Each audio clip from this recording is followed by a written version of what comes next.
Siska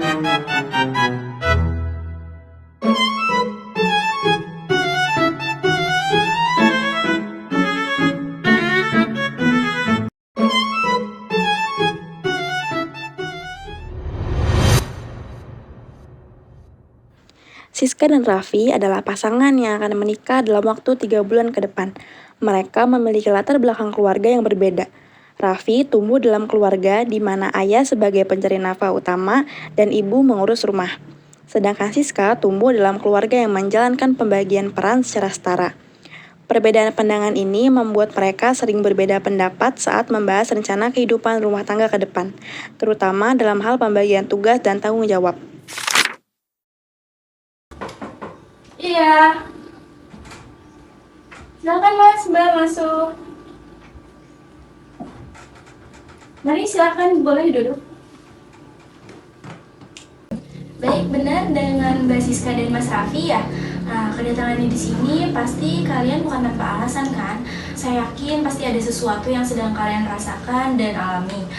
Boleh diceritakan sebenarnya yang terjadi dari Mbak Siska dulu atau Mas Raffi dulu? Boleh, siapa yang ingin mulai duluan? Jadi gini Bu, dalam 3 bulan ke depan saya memiliki rencana untuk menikah dengan Mas Raffi. Tapi akhir-akhir ini pandangan saya dan pendapat saya itu berbeda dengan Mas Raffi.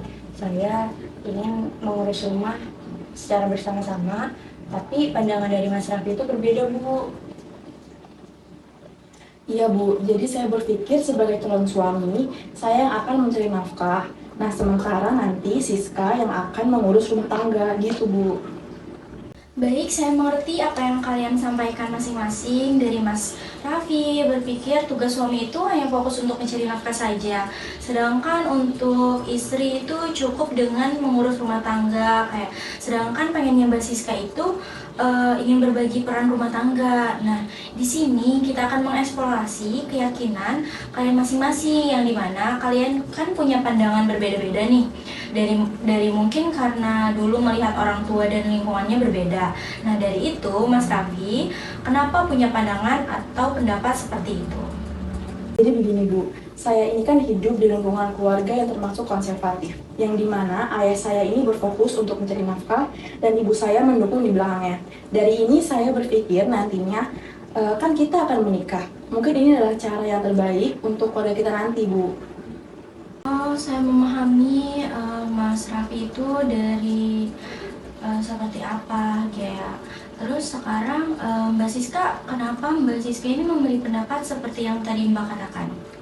Saya menghargai pendapat Mas Raffi Bu, tapi saya percaya pasangan itu harus berjalan berdampingan Bu. Saya ingin tetap bekerja, tapi saya berharap ketika kita sudah menikah nanti, pekerjaan rumah itu tetap kita lakukan bersama-sama.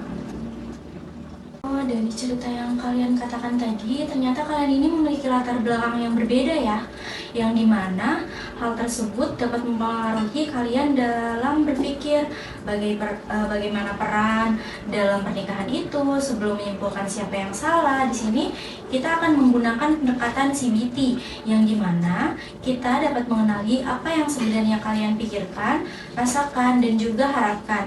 CBT ini dapat membantu mengubah pola pikir negatif yang dapat mempengaruhi masalah emosional, dan juga perilaku CBT juga membantu meninggali pikiran yang otomatis yang mungkin tidak akurat menjadi pikiran yang lebih sehat dan lebih kuat.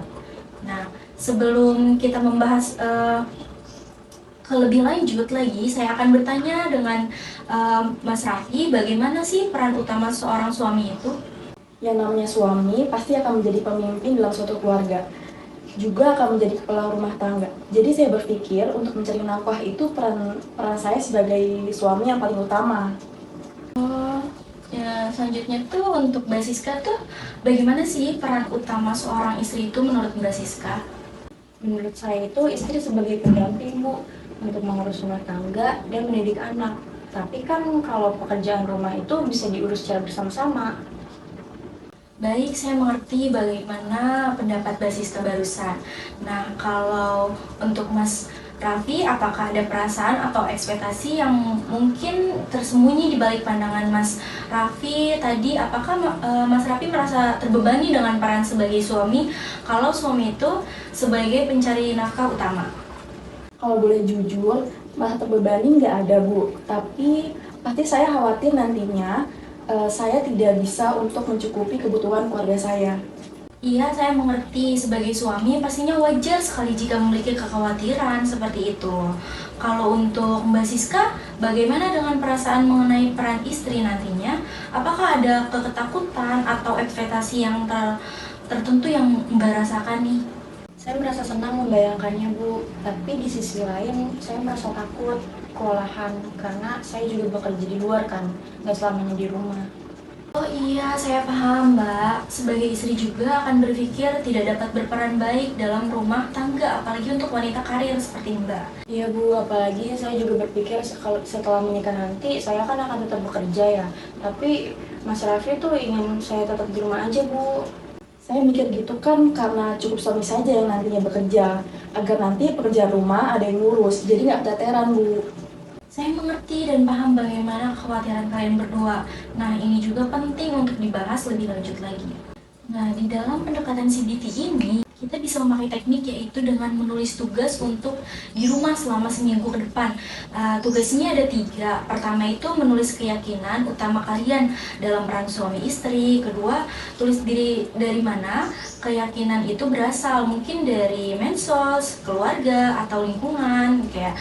Terus yang ketiga itu bisa dituliskan apakah keyakinan kalian ini masih relevan dalam kondisi kalian sekarang. Tugas ini bukan untuk melihat benar atau salah, tapi untuk kita lebih bisa membagi bagaimana kalian menerapkan isu secara kognitif dan emosional.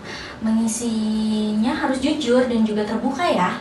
Apakah kalian setuju dengan tugas yang saya berikan? Kalau setuju, berarti kita adil ya. Sesi berikutnya kita akan diskusi lagi untuk mengenai lebih lanjut mengenai tugas yang saya berikan. Dari Mas dan Mbak, apakah ada yang ingin ditanyakan? Sudah cukup Bu. Oke, kalau begitu nanti kita bertemu lagi ya di sesi selanjutnya minggu depan. Baik, terima kasih ya Bu. Kami pamit dulu ya Bu. Iya, hati-hati di jalan ya Mbak, Mas. Terima kasih. Selamat datang kembali Mbak Siska dan Mas Raffi. Gimana kabarnya hari ini? Alhamdulillah baik Bu. Alhamdulillah kalau begitu. Baik, kita hari ini di pertemuan kedua ya akan membahas bagaimana sih jika semua yang kalian lakukan di minggu lalu. Apakah bisa dimulai dari Mas Raffi dulu? Baik, dari yang sudah saya tulis, Siska ini kan sempat berbicara kepada saya Bu, bahwasanya dia ini pengen tetap kerja. Tapi terbesit dalam pikiran saya kalau nanti Siska tetap kerja, saya berpikir siapa yang akan mengurus rumah. Saya juga sempat mikir sih Bu, kalau Mas Raffi berpendapat itu semua keputusan ada di tangan dia, berarti pendapat saya itu tidak didengar ataupun dihargai. Tapi setelah kemarin saya menulis, saya jadi tahu bahwa apa yang Mas Raffi lakukan itu sebenarnya dia hanya memastikan bahwa kondisi saya itu aman dan stabil, bukan untuk mengontrol. Iya bagus. Di sini saya melihat kalau kalian ini sudah mulai memahami atau mengenali bahwa tidak semua pikiran itu otomatis fakta gitu. Nah, pada pendekatan CBT ini mengajarkan kita untuk bisa menguji pikiran kita sendiri kayak seperti pikirannya tuh kayak apakah pikiran itu 100% atau benar atau tidaknya. Nah, di sini untuk Mas Raffi, jika Mbak Siska ini berbagi tugas rumah tangga itu, apakah Mas Raffi keberatan? Kalau keberatan sih enggak ya Bu, tapi mungkin sayanya aja yang belum terbiasa dengan kondisi lingkungan keluarga yang seperti itu, gitu Bu. Ya, kalau untuk Mbak Siska ini, apakah Mbak Siska merasa Mas Raffi itu tidak membantu atau mungkin dia belum mengetahui bagaimana sih cara membantunya itu gimana? Mungkin belum tahu Bu. Oke, kalau begitu ini langkah baik untuk tugas minggu depan lagi ya Mbak dan Mas. Nanti kalian berdiskusi bersama-sama tentang pembagian tugas rumah, tentang bagaimana caranya kalian membagi tugas rumah itu supaya tugas itu lebih bisa seimbang. Terus terserah kalian mau seperti apa, itu yang pertama. Dan untuk yang kedua terus peran suami dan istri secara praktis seperti siapa yang mau melakukan begini, seperti menyapu, siapa yang mencuci piring, siapa yang memasak. Nah, gimana Mas dan Mbak paham? Nah, untuk yang ketiga itu ini dicatat reaksi kalian, apakah ada perubahan kayak pikiran atau perasaan baru. Mungkin ini kalian misalnya pada saat nyapu udah terus capek, terus ngedumel nih kayak nah seperti itu. Nah itu tugas minggu depan ya. Mungkin bisa dilihat dulu dari Mbak Siska dan Mas Raffi, apakah tuh setuju dengan tugas kali ini untuk minggu depan lagi? Oh iya Bu, boleh. Jadi untuk pertemuan di minggu depan ya? Ya, bagaimana Mbak dan Mas? Setuju? Setuju.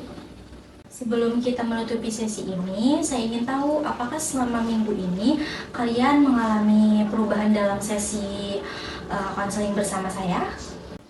Sekarang saya belajar untuk lebih sabar dan gak mudah emosi Bu.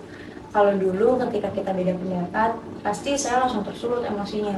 Kalau sekarang saya bisa lebih banyak bertanya untuk apa sih yang dimaksud oleh Mas Raffi ini dan apa maunya dia gitu Bu. Kalau Mas Raffi bagaimana?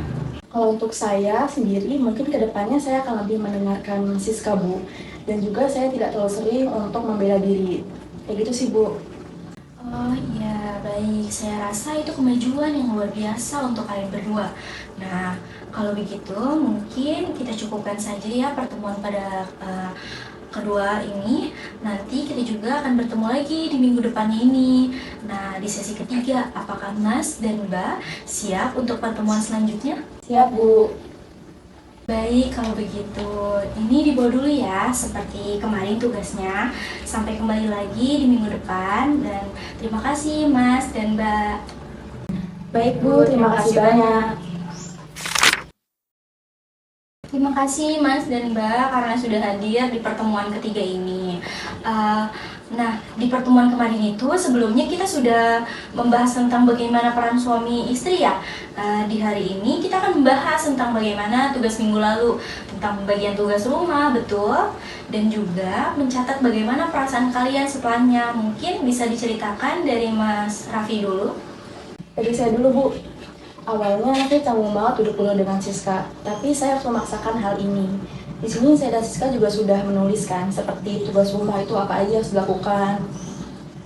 Dan di sini saya sadar bahwasanya hal-hal kecil yang menurut saya sepele itu sebenarnya penting untuk kita berdua diskusikan. Iya, jadi waktu ngobrolin itu saya lebih merasa didengar Bu. Meskipun belum sepenuhnya cocok, tapi setidaknya Mas Raffi itu tidak langsung menolak keputusan saya. Ya, bagus. Saya lihat juga sudah bagus sekali. Berarti kalian sudah memiliki komunikasi yang sehat dan terbuka ya. Dan komunikasi yang terbuka itu sangat penting dalam rumah tangga. Kenapa? Karena itu untuk menghindari asumsi negatif yang dapat menimbulkan konflik. Nah, kalau boleh saya tahu, saat kalian berdiskusi itu, apakah ada perasaan yang muncul atau pikiran yang baru muncul gitu? Saya jadi sadar bahwa saya terkadang terlalu cepat nyimpulin dan Mas Raffi itu tidak peduli. Padahal mungkin dia hanya bingung harus mulai dari mana. Iya, menurut saya itu refleksi yang sangat baik. Nah, sekarang kita fokus kepada komunikasi kalian. Dari saya tangkap dan dari cerita kalian berdua tadi, bahwa sebelumnya komunikasi kalian itu diwarnai dengan asumsi, kesalahpahaman, betul? Betul, Bu. Baik, di sini dengan CBT kita dapat mengidentifikasi di story kognitif seperti main reading, kayak kita tahu apa yang dipikirkan tetapi aslinya tidak tahu. Nah, dengan labeling kita melabel suatu seperti pasangan kita yang tidak bisa menyapu. Lalu kita labeli pasangan kita itu malas. Padahal seharusnya kita tanya dulu, kenapa kok dia tuh tidak mau nyapu, bisa jadi lagi capek atau lagi sakit, tidak bisa menyapu atau mau apa? Sekarang saya ingin kalian lebih sadar dan lebih banyak bertanya daripada menerka. Maksudnya tuh jika hal yang mengganggu lebih baik diungkapkan dengan perkataan. Untuk menanyakan hal itu jangan langsung menuduh dan gunakan diungkapkan dengan perkataan dan menyatakan hal itu. Jangan langsung menuduh dan gunakan selalu kata saya seperti saya merasa lelah jika harus mengurus semuanya. Jangan langsung kayak bicara kamu nih tidak pernah membantu, jangan seperti itu ya. Lalu dengarkan, jangan menyela. Jadi kalau ada pasangan kita yang sedang berbicara, jangan langsung memotong, harus dengarkan dulu, kayak pahami apa sih maksud dari pasangan kita. Jangan langsung menilai di labeli kayak tadi, kayak kira-kira apakah kalian bisa menerapkan hal seperti itu? Bisa, Bu. Baik, saya sangat senang mendengarkan, karena di pernikahan itu bukan siapa yang paling benar, tapi soal bagaimana kalian bisa saling memahami dan juga teguh bersama. Saya bangga bahwa kalian ada kemajuan dan teruskan pola pikir kalian yang sehat dan terbuka ya. Dan suami istri itu memiliki peran untuk saling melengkapi satu sama lain. Dan di hubungan itu kuncinya adalah komunikasi. Nah, karena komunikasi yang baik membuat hubungan akan selalu harmonis dan utuh. Apakah ada pertanyaan? Sudah cukup, Bu. Apakah ada hal yang ingin kalian sampaikan sebelum konseling kita berakhir? Saya jadi lebih optimis karena Mas Raffi benar-benar ingin belajar bersama. Saya juga jadi sadar, Bu, bahwa komunikasi itu bukan hanya sekedar ngobrol, tapi juga memahami dan mendengarkan perkataannya Siska. Baik, berarti kalian sudah sangat sadar ya jika kita akhiri sesi konseling hari ini. Jangan ragu untuk meminta bantuan orang profesional jika dirasa butuh pertolongan. Baik, Bu, terima kasih banyak. Saya pamit dulu ya, Bu. Iya, hati-hati di jalan ya Mbak, Mas. Terima kasih.